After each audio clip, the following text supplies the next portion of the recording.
Assalamualaikum warahmatullahi wabarakatuh.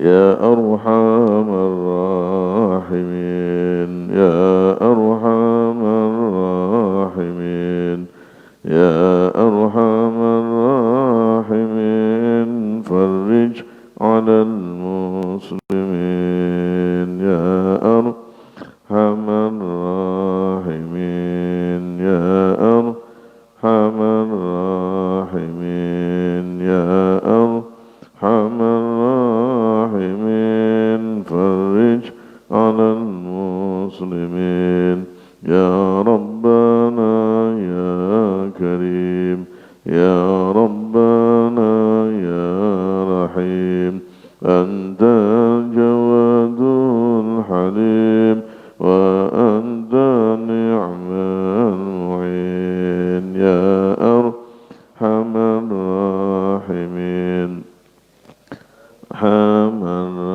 irhamna ya Rabb, Ya Arhamar Rahimin, farij 'alal muslimin, wa laysa narju siwak, fadrik ilahi darak, qabla al-fana wal halak, Ya dunya waddin, Ya irhamna ya Arham, Ya Arhamar Rahimin, Ya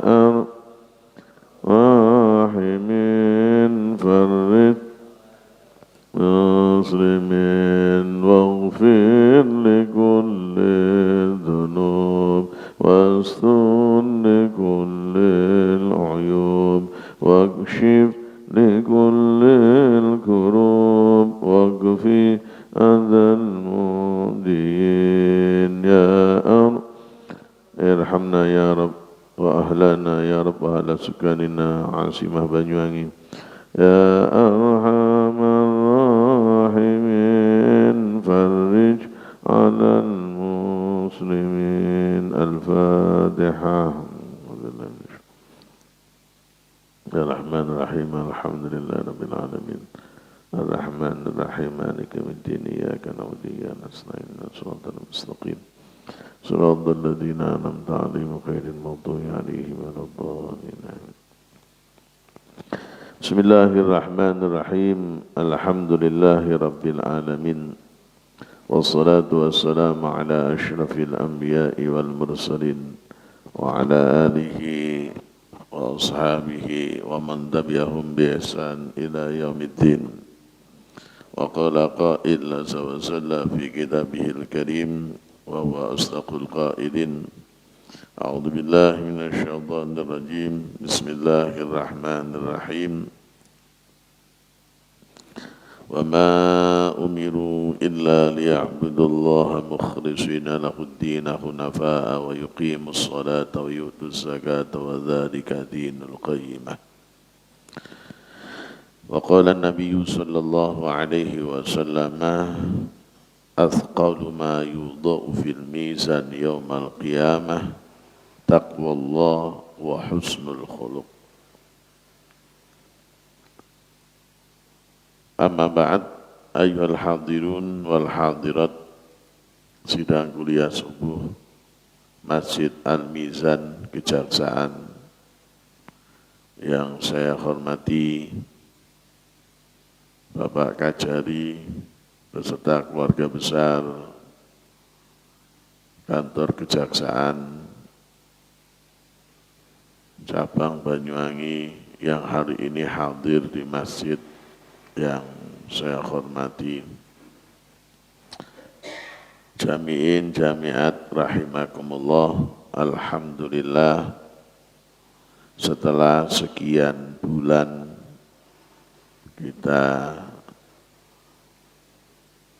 tidur sejenak karena dihadapkan COVID-19, pada hari ini kita bisa mulai kembali kegiatan kajian ayatin min ayatil Quran, khususnya pada tema akhlak.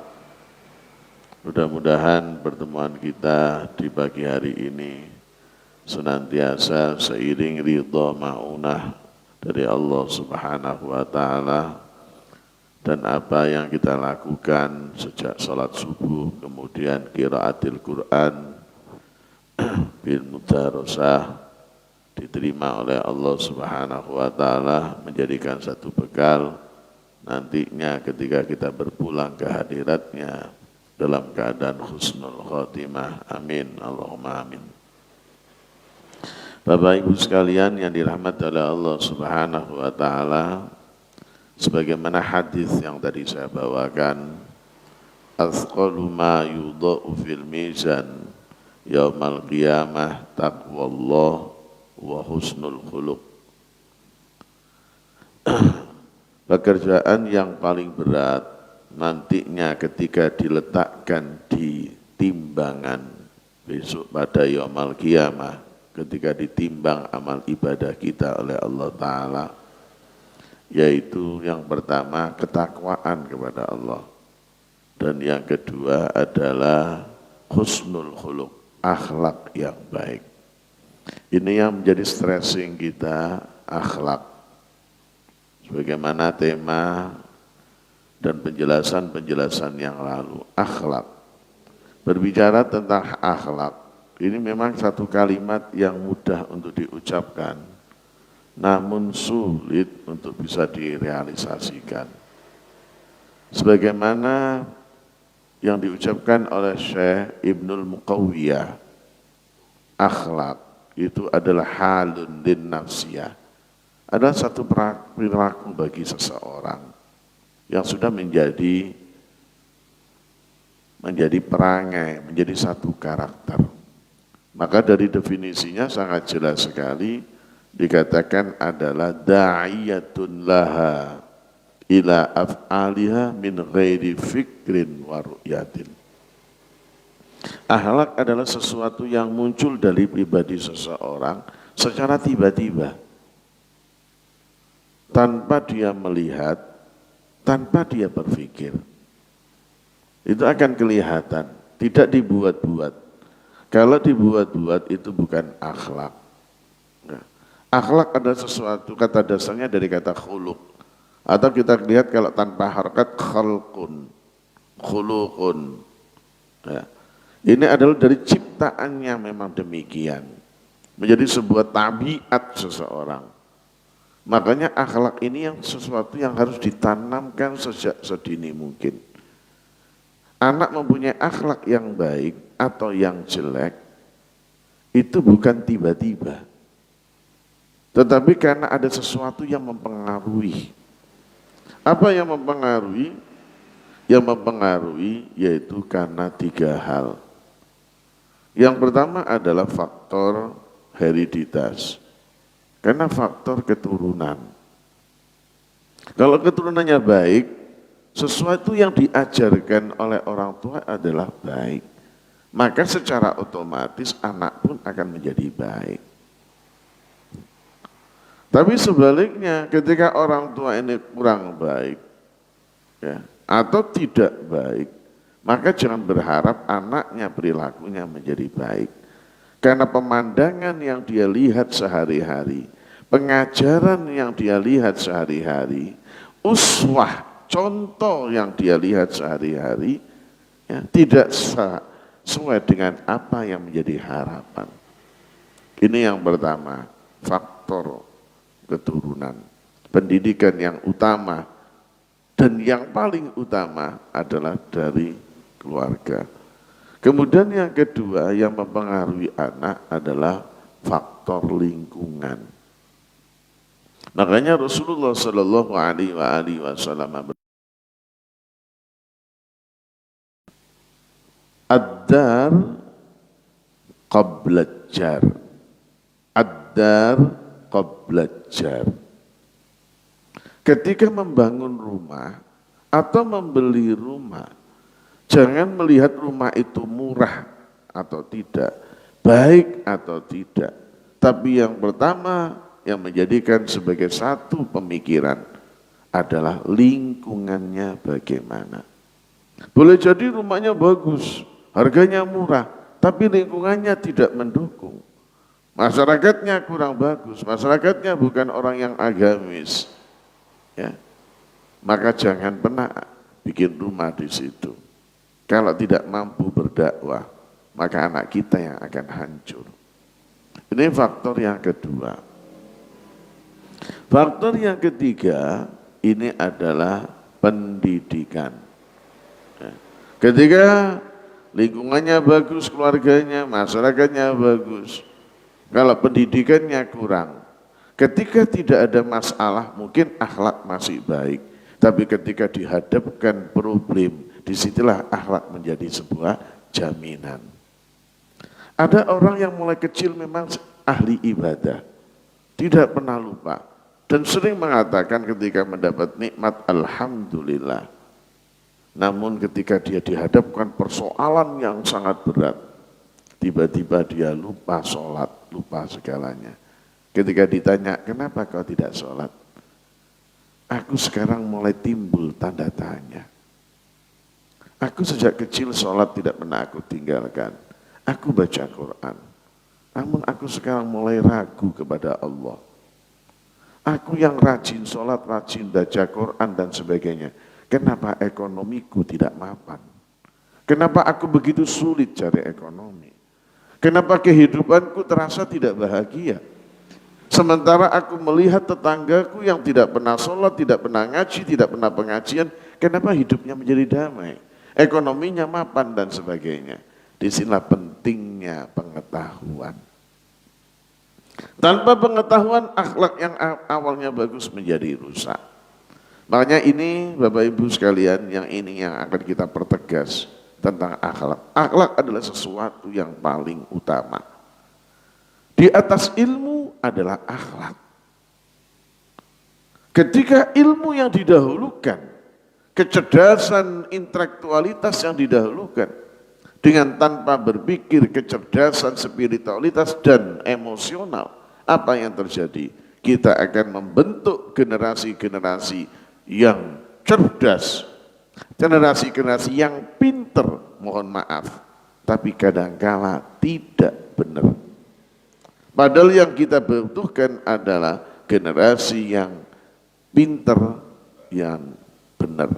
Inilah yang namanya generasi cerdas, generasi yang bisa menempatkan diri. Mari kita lihat saudaraku sekalian, kalau dalam Al-Quran ada ayat wa innaka la'ala khuluqin azim dalam surat Al-Qalam ayat 4. Sesungguhnya engkau Muhammad la'ala khuluqin azim, tetap pada perilaku yang sangat bagus, agung. Nabi Muhammad akhlaknya agung. Sehingga apa?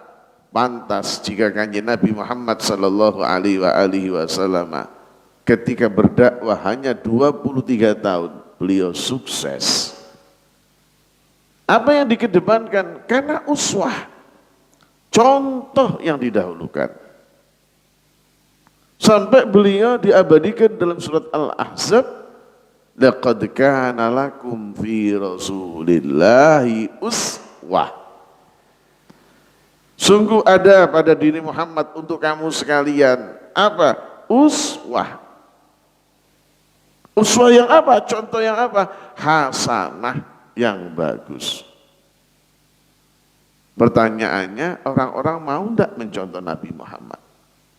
Orang-orang mau enggak Nabi Muhammad dijadikan sebagai suri tauladan? Mau enggak orang-orang menjadikan Nabi Muhammad sallallahu alaihi wasallam sebagai figur di dalam mendidik keluarga dan anak-anaknya? Sampai di akhir ayat ini dijelaskan, uswah bagi siapa? Nabi Muhammad itu contoh bagi siapa? Liman kana yarjullaha wal yaumal akhir. Bagi orang yang mengharapkan selamat Bagi orang yang mengharapkan yarjullaha aini amallah, mengharapkan mendapatkan rahmat Allah, bagi orang yang mengharapkan mendapatkan karunia Allah. Karunia Allah banyak. Keturunannya solehin, solehat, anak-anaknya bagus, istrinya soleha. Ini karunia dari Allah. Dia temukan ketenangan, kebahagiaan dalam rumah.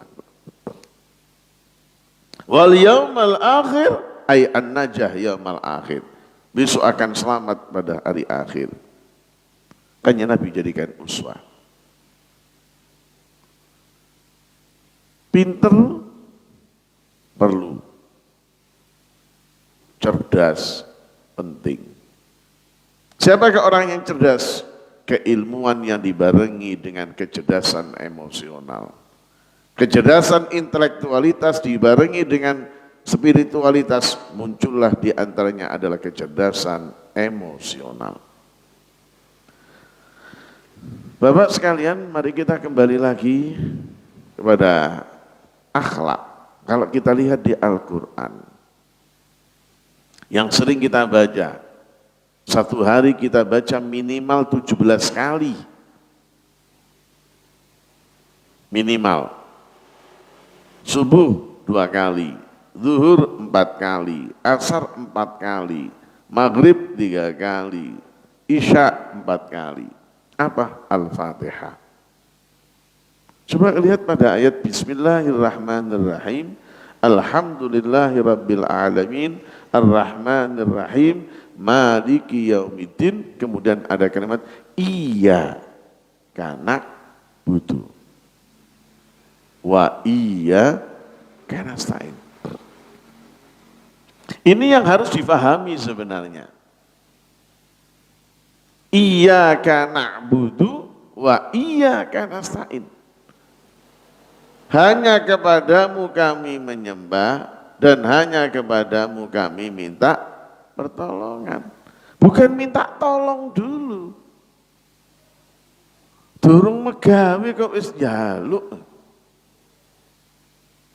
Loh, ini yang mulai terjadi. Iyyaka na'budu, ya Allah, hanya kepadamu kami menyembah. Salate lakonono, ibadahe lakonono, puasane lakonono, zakate tokno. Kalau dia merasa mampu, haji laksanakan. Setelah itu semuanya dilakukan, baru wa iyyaka nasta'in. Baru kita merasa ya perlu untuk meminta kepada Allah Subhanahu wa taala. Lu kebanyakan tidak, ibadah itu durung jaluke sing akeh. Ini orang yang tidak punya etika, wong sing gak duwe akhlak. Padahal Allah taala tanpa kita meminta pun Allah sudah kasih. Tidak percaya? Mari kita lihat, survei membuktikan. Zaman kalau ke lokalisasi, sama lihat. Lokalisasi, baik yang jualan atau yang membeli. Mohon maaf, Allah kasihkan hak mereka. Apa di antara hak mereka yang Allah berikan? Laqad khalaqnal insana fi ahsani taqwim. Sungguh aku ciptakan manusia dalam sebaik-baik bentuk. Dia bentuknya bagus, cukup 2 matanya, cukup 2 telinganya, hidungnya madep ke bawah, tangannya bisa bergerak, kakinya dan sebagainya. Pertanyaannya, bagaimana ibadah yang dia lakukan? Para penjudi dan sebagainya, para perampok, pencoleng, cukup semuanya. Namun rata-rata yang dia minta, ya Allah berikan aku pertolongan. Jangan kau kira pencuri, perampok itu tidak pernah berdoa, dia juga berdoa. Ya Allah, hari ini aku akan beraksi, berikan aku keselamatan, mudah-mudahan aku dapat hasil yang banyak. Lu aku gitu, Pak. Ya. Meskipun buatan anak muga-muga itu muga-muga selamat, muga-muga selamat. Lu kan dongo. Apakah tidak dikasih oleh Allah? Karena Allah punya sifat Rahman Rahim, dikasih semuanya. Masa orang yang jualan di lokalisasi, ya saya yakin dia berdoa, ya Allah, muga-muga dino iki akeh tamu ya Allah. Kasih tips yang banyak ya Allah. Kula yakin juga doa mereka pun. Semuanya orang meminta kepada Allah. Namun kita tidak punya akhlak. Kenapa kita minta yang banyak, namun ibadahnya tidak pernah dipikirkan.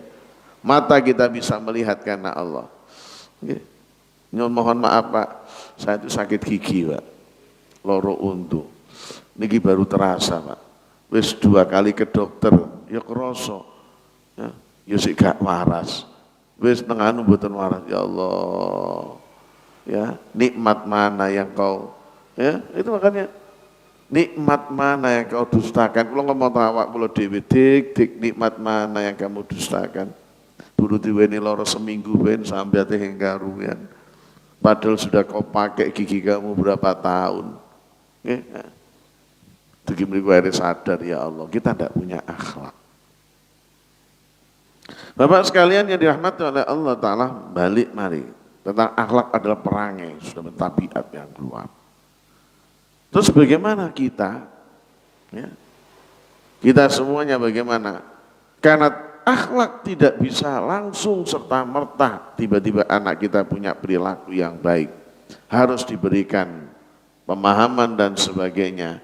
Apa langkahnya pada anak-anak kita, pada saudara-saudara kita. Yang perlu kita tanamkan kepada anak kita yang pertama adalah, nak, kita hidup di dunia ini untuk ibadah. Itu yang pertama.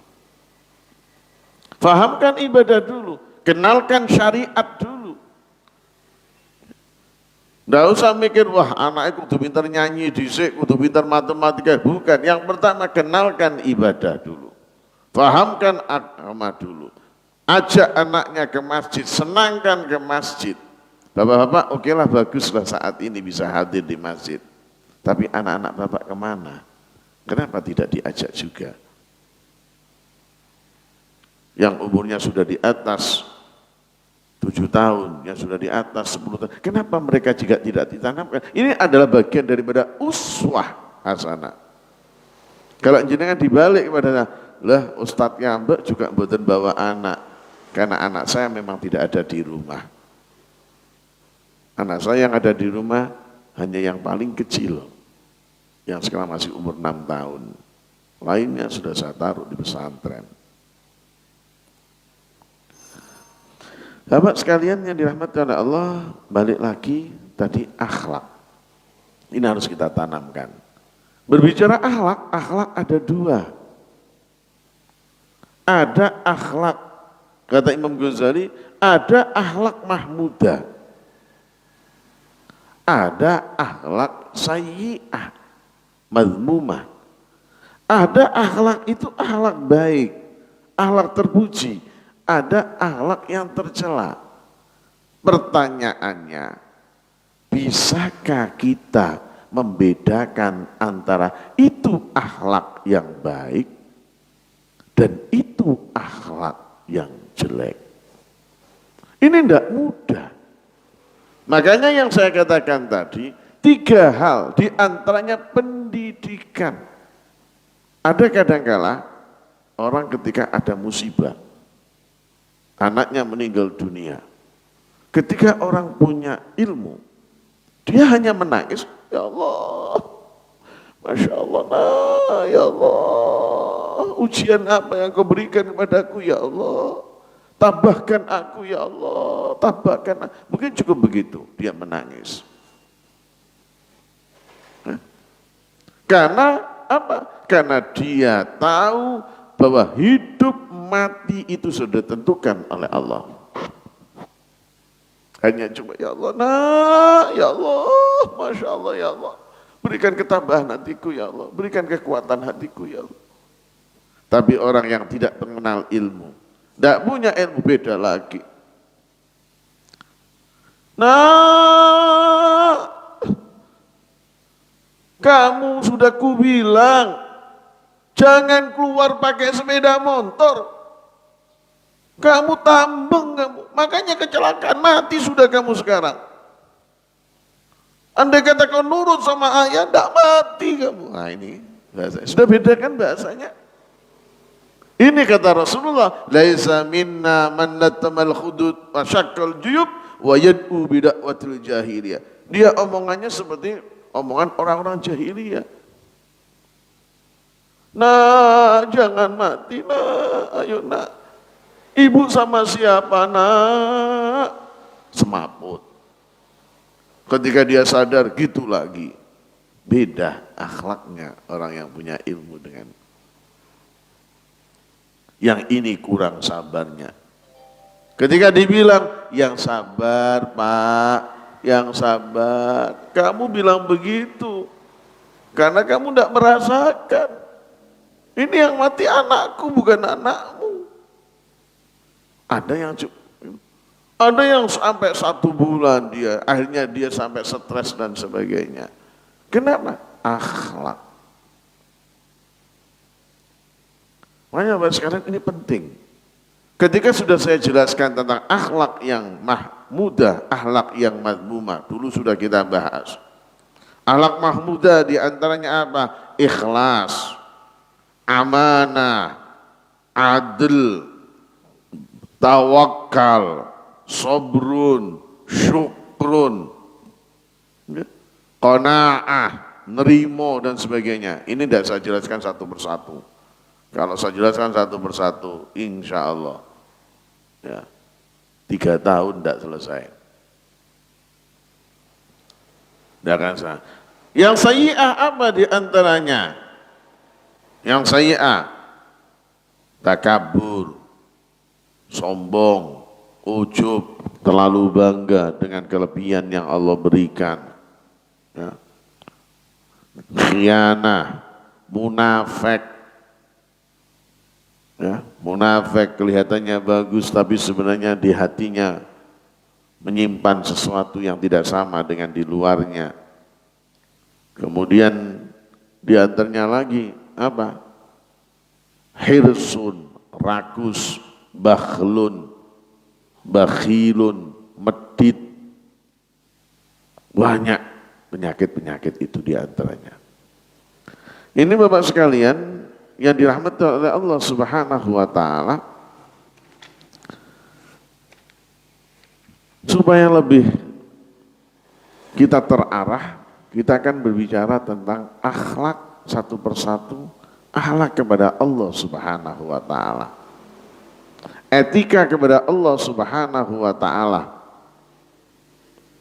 Sebelum kita berbicara etika kepada Allah, nanti kita bagi etika kepada Allah, etika kepada Rasulnya, dan sebagainya, sampai etika kepada orang tua, etika kepada lingkungan, dan sebagainya. Berbicara etika, Bapak sekalian, kalau kita melihat tulisan Syekh Ibnu Athaillah Al-Askandari, ternyata akhlak itu tidak serta-merta langsung apik atau tidak bisa, bim salah bim. Ternyata akhlak ini dipengaruhi apa? Husnul a'mal nataiju husnil ahwal. Wa husnul ahwal minat tahaqquqi fi maqamatil inzal. Apa kata beliau Ibnu Athaillah? Perilaku yang ada di luar, sampai nek ketemu karo wong, monggo Pak nggih monggo, gampang mesem, monggo Pak, assalamualaikum. Itu ndak mudah Pak. Apa mana ketemu karo musuh, karo wong sing dibenci, monggo Pak, gak mudah. Ya, husnul akmal, apike perilaku. Ono barang gak apik mau dijogo, ono watu iki nang pinggir dalan, nanti kalau kena sepeda, nanti bahaya, dia ambil. Ada kulit pisang, dia ambil. Habis merokok, tidak sembarangan dia lempar dan sebagainya. Perilaku yang baik begini ini dipengaruhi oleh apa? Husnul ahwal, apike ati. Bagusnya hati. Bagusnya hati juga merupakan minat tahakkuk mi maqamatil inzal. Dia mampu menyeleksi bagaimana kedekatannya kepada Allah Subhanahu wa taala. Badan percaya nanti dipraktekkan. Saman ketemu dengan orang yang dibenci. Coba Bapak mohon maaf. Sampean ketemu dengan orang yang pernah menggoda istri sampean. Bisa tersenyum enggak kira-kira? Gak bisa ya? Kenapa kepingin nih? Bacok malah. Atau orang yang pernah membuli dan juga memperkarakan padahal sampean tidak salah. Yang akhirnya sampean harus dipenjara, kena katakan 1 tahun. Ketemu bisa meringis, enggak Pak? Bisa kira-kira? Tidak bisa Pak, sulit. Sulit. Kenapa? Di hati ada perasaan marah. Tapi ketika kita bisa mengolah hati, ya Allah, nggih, ngeten iki kalau jenengan boten mentakdirkan. Jika engkau tidak mungkin terjadi. Oke lah saya dikatakan dibully kayak apa, tapi ketika engkau tidak mentakdirkan, ini tidak akan pernah terjadi. Ketika hati mengatakan begitu, saya yakin Anda bisa tersenyum. Ketika istriku digoda, mungkin itu peringatan buat aku. Aku mungkin bagaimana perasaanku pada istriku, bagaimana aku mendidiknya pada istriku. Oh iya lek ngono aku mungkin sing salah. Ya wis, saya yakin bisa. Hati sebenarnya yang perlu kita bolak-balik. Makanya berbicara hati harusnya bagaimana? Apalagi bapak yang sudah mulai tua, mohon maaf, supaya penyakit-penyakit yang ada di hati ini hilang. Bagaimana? Allah berfirman dalam Al-Quran, wa ma umiru illa liya'budullaha mukhlishina lahuddin wa ma umiru illa liya'budullaha mukhlishina lahuddin hunafa'a wa yuqimus salata wa yutuz zakah وَيُقِيمُوا الصَّلَاةَ وَيُؤْتُوا الزَّكَاةَ وَذَلِكَ دِينُ الْقَيِّمَةِ. Mereka tidak diperintahkan kecuali liya'budu, untuk beribadah kepada Allah. Ibadah yang bagaimana yang dikehendaki oleh Allah? Mukhlisin, ibadah yang ikhlas, ibadah yang tidak ada pamrih. Ibadah apa saja sudah. Ibadah itu banyak. Ada ibadah makanya dibagi 2. Ada mahdhah, ada ghairu mahdhah. Yang mahdhah kayak sholat, puasa dan sebagainya. Yang ghairu mahdhah sama membangun masjid, membersihkan masjid, ya, ngilangkan kotoran, itu memang ibadah. Sampean makan, saya taruh di tempat sampah biar tidak membahayakan orang. Niat seperti itu juga ibadah. Ibadah yang ghairu mahdhah. Kalau ikhlas karena Allah, yang bagian operator ikhlas karena Allah, bukan karena bayaran. Aku kalau dibayar, ya alhamdulillah, dikasih banyak, kerjanya semangat, dikasih sedikit, tidak semangat, berarti tidak lillah. Berarti lil fulus, ya, karena uang. Bagaimana? Ayo kita tata.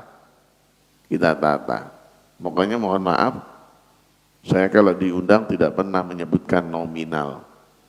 Dikasih alhamdulillah, tidak dikasih innalillah. Itu aja sudah. Dikasih banyak, alhamdulillah, dikasih sedikit, ya tetap alhamdulillah. Loh, kenapa kita perlu mengatakan alhamdulillah? Mohon maaf Pak, kita ini mohon maaf, kita ini sekarang untung Pak, untung banget. Kita berdakwah, dihormati dan sebagainya, masih dikasih uang.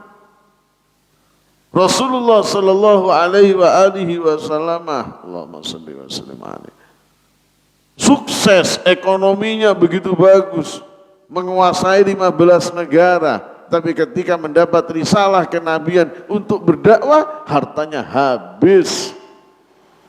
Bukan dikasih, malah habis untuk berdakwah. Makanya sebagai ungkapan syukur saya ketika saya dikasih, alhamdulillah, saya berikan pesantren saya, alhamdulillah. Ya. Yang barat habis 2,5 M sudah selesai, 17 rumah kita beli. Pesantren yang timur sudah menghabiskan 5 M, masih belum selesai. Dari tidak punya tanah sekarang sudah 1 hektar lebih. Ya, kenapa? Ya, kita bikin pendidikan yang bagus, ya, dengan biaya yang sangat murah. Ini Bapak sekalian, kembali pada itu tadi. Jadi akhlak, perilaku yang muncul di luar ini tadi, itu dikarenakan, ya, perilaku yang ada di buah dari apa yang di hati kita.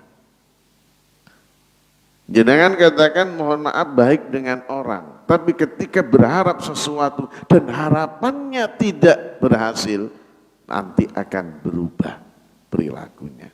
Yang awalnya baik sudah tidak baik lagi. Tidak percaya? Mari kita buktikan. Pak, mohon maaf, jujur nggih. Sampean pernah nolong orang. Ya. Ketika SMP sampai SMA sampean biayai sekolah, atau ketika kuliah sampean biayai sekolah. Sampai dia dapat pekerjaan. Setelah bekerja, dia menduduki tempat yang bagus. Ternyata satu saat sampean ini punya masalah yang berkaitan dengan jabatan dia. Dia tidak bisa membantu sama sekali. Tidak mau menengok jasa sampean. Kira-kira sampean kalau ketemu bisa tersenyum enggak kira-kira? Hah? Sulit ya? Niku ndak cuma ndak bisa tersenyum, Pak. Iso-iso mejo jotosi. Kari hengeling bengene. Sira sampai dadi uwong iku isun kang biayai. Itu bisa metu kabeh, Pak. Keluar semuanya. Itulah manusia. Tapi ketika ada ilmu akan ditekan, ya Allah, ini kalau saya sampaikan semuanya hilang amalku karena tidak mukhlisina. Berarti aku tidak ikhlas. Makanya eman-eman, Pak. Eman-eman. Jenengan mau eman-eman, makanya ini penting. Makanya sebenarnya seperti ini perlunya dicatat. Kita menganggap dengan sholat kita, puasa kita, sodakoh kita, kita menganggap kita ahli surga. Ternyata sampai besok di yaumul mizan, yaumul hisab, ternyata amal kita kosong. Kenapa kosong? Karena tidak ada ikhlas, tidak ada etika. Pada Allah mengajarkan iyyaka na'budu wa iyyaka nasta'in. Terus bagaimana untuk etika? Kita awali sedikit. Sebelum kepada Allah, lakukan 3 hal. Yang pertama, takholli. Apa? Takholli. Takholli ini menyepi, menyendiri. Usahakan kita menyendiri. Apakah malam-malam sambil berzikir Allah atau astagfirullah, astagfirullahaladzim, ya Allah, umurku sekarang sudah 40 tahun. Yang 40, yang 50, ya Allah umurku sudah 50 tahun. Yang 55, ya Allah umurku sudah 55 tahun. Yang 60, ya Allah astagfirullahaladzim, umurku sudah 60 tahun. Andai kata aku umurku 61, berarti aku kurang 1 tahun akan kembali kepada Engkau, ya Allah. Ya Allah astagfirullahaladzim, selama 60 tahun ini apa yang aku lakukan? Ini mulai takholli. Ya Allah aku ini, ya Allah, aku kapan hari meninggalkan sholat sekian, ya Allah, aku kapan hari. Ya, ketika aku mau beli sepeda motor, ada tetanggaku yang menangis menjerit karena anaknya masuk rumah sakit dan perlu biaya. dia minta bantuan sama aku, tidak ku kasih dia karena aku ingin beli sepeda motor. Ya Allah, andai kata aku posisinya seperti itu bagaimana? Mulai dikaji, takholli. Ini namanya tafakkur. Dikosongkan. Hanya saat itu kita mencoba untuk mereduksi kembali apa yang sudah kita lakukan. Sebelum besok dihisap sama Allah Ta'ala. Setelah takholli menyendiri dengan zikir dan sebagainya, kemudian yang kedua tahalli. Dicoba hati dendam, hati mangkel, hati dihilangkan semua. Aku kok ngunusin nang wong tuaku? Ya. Cuma gara-gara aku dia dikasih warisan sedikit aja aku kok marah-marah. Sebenarnya aku harusnya bisa memberikan yang lebih baik. Ya Allah, harusnya. Kenapa aku musuhi kepada adikku? Kenapa aku bertengkar dengan adikku? Kenapa harus bertengkar dengan adikku? Cuma masalah harta. Astagfirullah. Itu mau tahalli. Mulai dikosongkan. Ya Allah. Kenapa aku cuma gara-gara itu? Dengan anakku aku menjadi musuhan. Kenapa? Apalagi aku sampai melaknat di tenono konyo. Ya Allah, kok ngono cangkemku ya? Apa mentang-mentang aku jadi wong tua? Kok begitu egonya aku? Ini tahalli, Pak. Dendam-dendam hilangkan semuanya. Mulai dibersihkan dan sebagainya. Ini tahalli. Tahalli ini perasaan yang tidak baik mulai hilangkan. Mohon maaf Pak, contoh ya. Sampean pernah ditipu sama orang. Saya yakin sampean mangkel. Ketemu orangnya kan mangkel. Coba tahalli. Iya ya. Aku sudah begitu banyak Allah kasih. Aku cuma ditipu sama dia 1 juta atau 5 juta. Tapi buktinya aku masih bisa membiayai anak-anakku. Aku yakin Allah sudah berikan ganti. Gepun ya Allah, kalau memang uangku itu pada dia, itu adalah hakku, rizkiku, berikan kepadaku, kasihkan ganti. Jika tidak, sudah ya Allah. Itu jadi amal, ladang amalku besok di akhirat. Gepun ya Allah, tahalli, bersihkan hati kita. Ketemu biasa sudah Pak. Biasa. Kalau sudah tahalli, yang berikutnya tajalli. Yang ketiga, tunjukkan pada sikap. Ketemu kapan dino, ya Pak Kang tekonti sampean, aku melaku-melaku, Kang sepurone yo. Sepurone aku cuma ngilingno sebagai saudara muslim. Cukup aku wae sing sampean tipu. Gak usah nipu wong liya meneh yo. Ingat besok ada yaumul hisab. Tajalli dalam bentuk sikap. Ini apa sekalian? 3 hal ini penting buat kita. Hadirin yang dirahmati oleh Allah Subhanahu wa taala, ketika sudah tahalli tajalli kita mampu, kita dalam ibadah pun kita akan menjadi tenang. Akan dengan sikap. Satu misal sampean. Soalnya katakan yang nipu itu ketepatan orang yang ngerti agama. Dan ketepatan saat itu jadi imam sholat. Sama dari rumah sama Ustaz. Wala kang imam iku. Wes hingsah ya kau. Hingsah. Kenapa? Dia penipu. Pernah nipu saya dan sebagainya. Loh Masya Allah. Hanya berani menjustis seseorang. Itu pun juga nanti akan menjadi sebuah perilaku yang kurang bagus. Tiba-tiba keluar dari masjid. Apa? Wes sing cocok imame. Bukan tidak cocok karena bacaannya, bukan tidak cocok karena tidak ngerti syariat, bukan karena kepentingan pribadi masuk di situ. Bisa dipaham ya? Nah, ini perlu adanya 1 takholli, 2 tahalli, yang ketiga tajalli. Saudaraku sekalian yang dirahmati oleh Allah Subhanahu wa taala, kembali kepada keterangan yang saya jelaskan, ketika ketiga ini sudah bisa kita lakukan, ini yang nanti akan muncul, ini hati kita menjadi tenang. Ketika hati kita menjadi tenang, ini yang dinamakan ahwal. Ahwal, hati bisa ditekan dan sebagainya. Ketika ahwal ini bisa, apa yang terjadi? Amal kita pun menjadi bagus. Saudara yang dirahmati oleh Allah, kalau kita lihat di tengah-tengah masyarakat, ada orang yang sholatnya begitu Allahu Akbar, dengan pakaian yang bagus dan sebagainya. Sholatnya begitu tenang, begitu khudu. Kenapa? Karena hatinya tenang. Ada yang sholatnya kupu-kupu. Jumatan aja nunggu khotib berdiri. Itu kupu-kupu sholat tidak karuan. Zuhur kadang cuma 1 menit sudah selesai. Allah Akbar.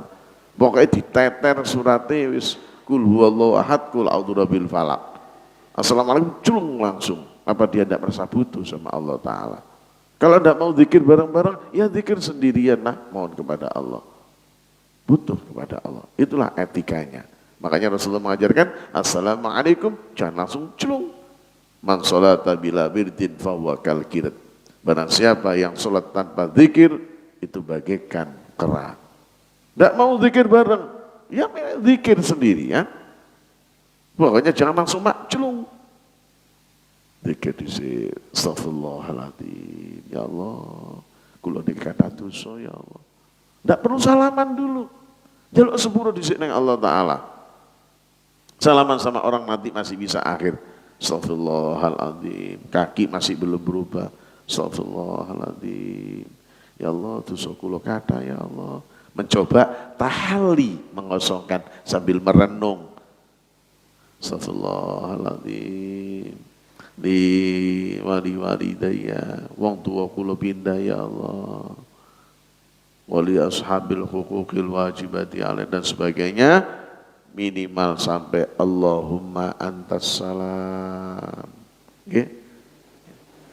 Wa minkas salam, engkau yang memiliki keselamatan, tetap nyuwun ya. Jangan langsung assalamualaikum Allahumma lantas jalan.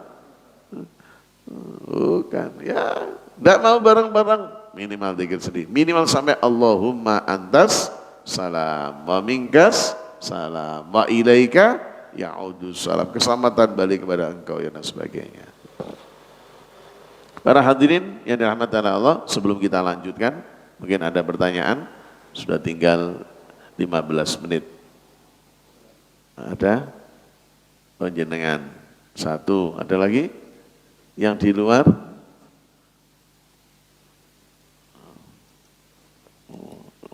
tinggal 12 menit, monggo. Waalaikumsalam warahmatullahi wabarakatuh.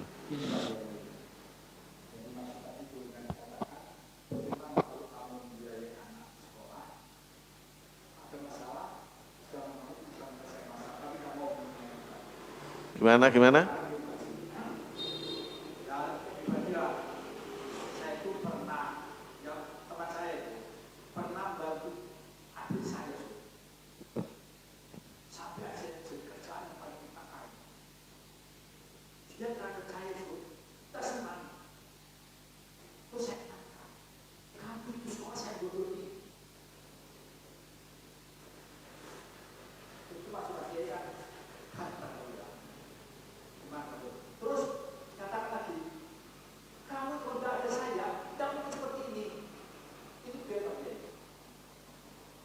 Sudah.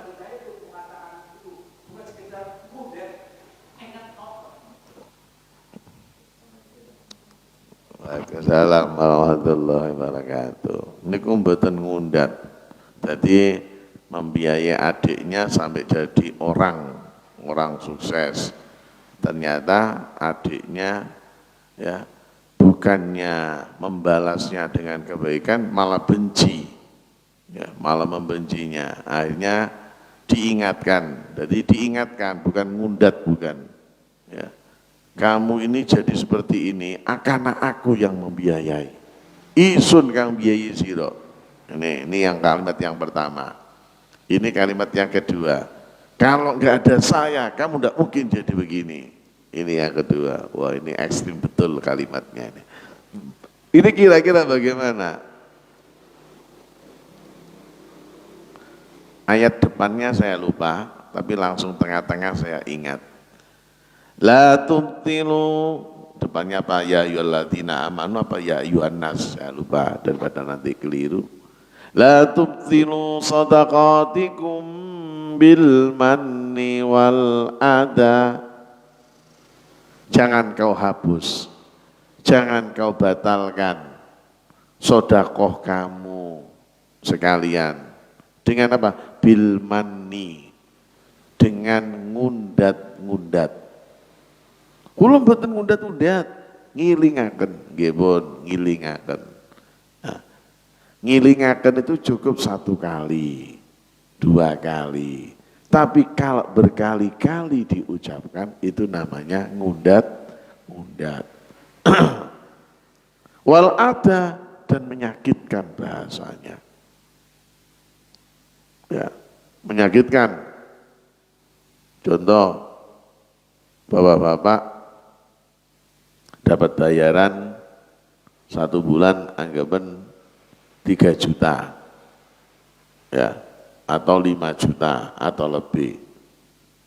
Sebenarnya kan bisa cukup dengan bahasa yang halus. Adik, bayaran isun. Ya, dengan diberikan halus. Enggak, dilempar. Itu namanya adha. Adik, itu ada. Apalagi ditambah maning. Adik, baduk-baduken. Nah, waduh, itu lebih kasar lagi. Dengan adha, dengan menyakitkan. Atau bilang, becis tok, pada anak. No, becis tok biar. Lek ibu tuh becis morok, ibu tuh hinggil morok. Nah, ini juga adha. Nah, ini apa sekalian, bagaimana dengan itu tadi, 1 kali, 2 kali mengingatkan. Tapi kalau lebih dari itu berarti itu undat-undat. Ketika semen mengatakan kalimat yang kedua tanpa disadari itu riya, pamer. Ya, itu juga bisa dikatakan sum'ah, bisa dikatakan ujub, terlalu bangga, sira lehingono isun. Coba kalau diurut ke belakang, lehingono isun, sira hing bisa. Dibalik, apa mungkin sampean bisa membiayai dia ketika engkau tidak dikasih kelebihan oleh Allah Ta'ala? Apa mungkin sampean bisa membantu orang kalau tidak digerakkan hatinya oleh Allah? Berarti sebenarnya apa? Ujung-ujungnya sebenarnya Allah Subhanahu wa Ta'ala. Tapi ngeten ini Pak, untuk berbuat begitu, untuk mengatakan hati kita bahwa itu Allah semuanya, itu tidak mudah. Makanya latihan akhlak itu sesuatu yang sulit. Makanya pantas jika Rasulullah mengatakan innama bu'itsu liutammima makarimal akhlak. Aku diutus oleh Allah Ta'ala untuk menyempurnakan akhlak. Jadi itu memang sulit. Akhlak yang mulia tidak mudah Pak, tidak mudah. Nah, makanya bagaimana sebenarnya diingatkan tadi, kalau memang dia tidak begitu, Dek, ini mohon maaf contoh, cuma tidak mudah Pak. Watis kadung mentekel. Dek, karo tur. Isun mosok niat undat-undat. Tapi ketika sepurone, ya sepurone. Isun ngilingno. Isun iki salah paran kok sampai sira iku nang isun kok katon benci temenanan. Salah paran isun iki. Ada nilai lebih nanti di situ. Salah parah. Terus abu sira kok gelem bantu isun kok abu. Hah? Padahal saiki iki kakangku lagi butuh temenanan. Isun iki salaparan sepurone. Nah, ketika kita mengatakan sepurone, itu secara tidak langsung itu bukan karena kebencian yang ada dalam diri kita. Karena kita ingin mengingatkan. Kenapa? Kan ada kata sepurone. Mohon maaf Pak, kebenaran mutlak hanya milik Allah. Kebenaran yang kita anggap itu adalah kebenaran nisbi. Kebenaran yang kita anggap itu adalah kebenaran nisbi. Kebenaran mutlak hanya milik Allah. Kebenaran yang didasarkan kepada Al-Quran dan Al-Hadis baru itu mutlak. Kebenaran yang hanya didasarkan kepada hati itu kebenaran nisbi. Makanya Allah mengajarkan bagaimana akhlaknya. Ketika kamu mendengarkan berita, kamu melihat sesuatu. Makanya kalau Islam mengajarkan, ketika kamu melihat istri kamu berduaan, kamu jangan menganggap bahwa dia selingkuh. Ada saksi apa tidak? Ada saksi apa tidak? Delok dhisik didekati. Ketika datang kepadamu satu berita dari orang munafik, jangan kamu langsung bertawa. Fadabayyanu, diperjelas. Kayak kejadian kapan hari? Sing lanang kerja. Sing wedok nang jero kamar. Ketepatan nyun sewu. Sila perempuannya ngomong Pak, bahasanya halus. Terus mas, terus mas, terus ngeres enggak pikiran kita? Terus mas, gini sini mas, sing lanang mutap Pak, lawang ditendang. Ya, padahal lawang enggak dikunci. Didik, lari lanang kang kok anu, segidak nang kamar. Oh lanang sapa Kang? Toko megah muring-muring gitu. Untung iso mulai gitu dhuwur iki mau. Mungkin heng mulai kok. Bah, klendi maning. Ternyata kelakuan kok. Ternyata perbuatan Anda seperti ini. Endi wong lanang mau? Lanang sapa, Mas? Iku mau Kang ngomong, terus Mas, terus meh. Ya Allah, Mas, ya Allah, astagfirullah. Oh, Kang Saleh benakno listrik lamp. Iku mau nglebokno kabel. Tekon dhuwur kok saiki nang pian kok wonge nang jero pian. Disuruh, terus sini. Iku kok jadi iso niku selingkuh. Ah ini kan. Nah ini apa sekalian? Fatabayyanu, diperjelas. Ini apa sekalian?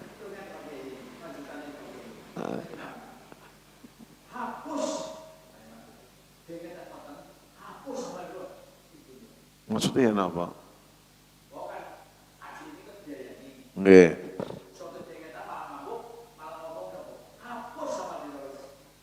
Oh nggih, mboten. Mari ngaten kang diilingno malah entek amal kok. Munggone weruh. Berarti ngetan, kang kakange mau riyak undat-undat adike niki wau. Nyun sewu, takabur, sombong. Sombong ini malah penyakit yang tidak disukai oleh Allah. Innal kibriya sifatun li rabbina maksusatun fatajannaba baktafi. Sifat sombong itu hanya khusus milik Allah. Yang lainnya tidak boleh.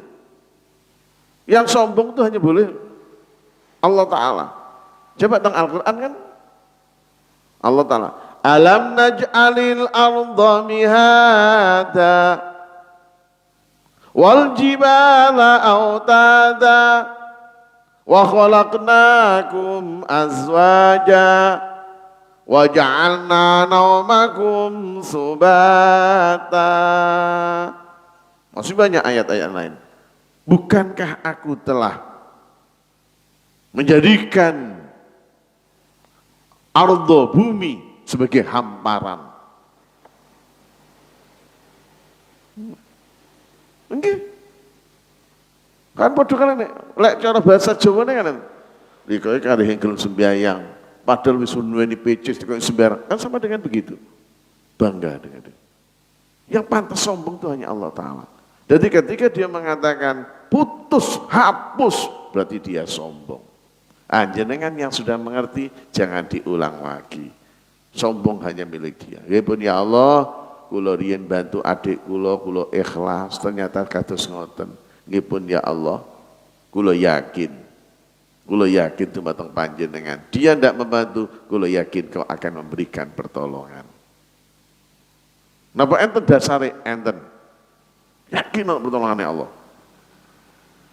Iya karena butuh wa iya karena kapan-kapan akan saya ceritakan. Itu di Riyadhus Shalihin ada keterangannya. 3 orang ketika dia terjepit menyandarkan kepada amal soleh dijadikan sebagai wasilah, dijadikan sebagai lantaran. Itu aja sudah. Sama sudah membantu ya Allah. Satu saat terjepit gak butuh ya Allah. Kula bantu adik kula sampai dadi ngoten niku kula ikhlas ya Allah. Kula ikhlas biayai mboten niat napa-napa.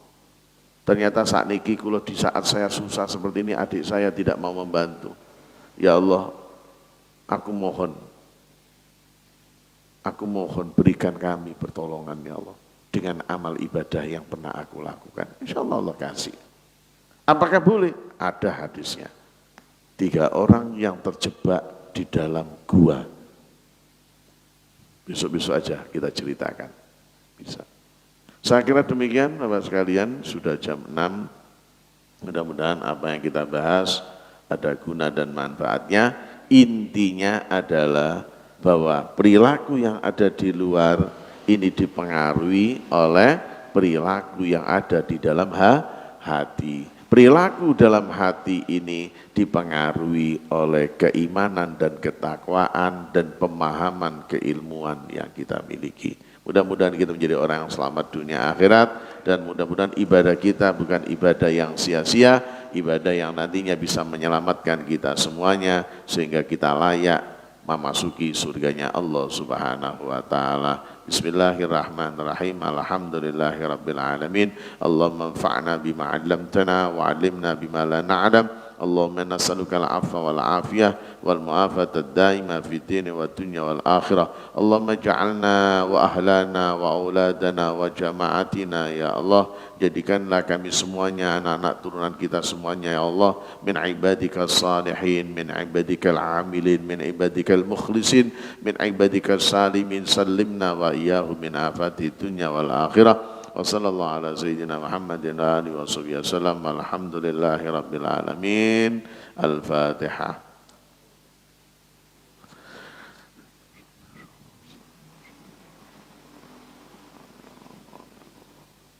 Kurang lebihnya mohon maaf. Wal afa minkum. Assalamualaikum warahmatullahi wabarakatuh.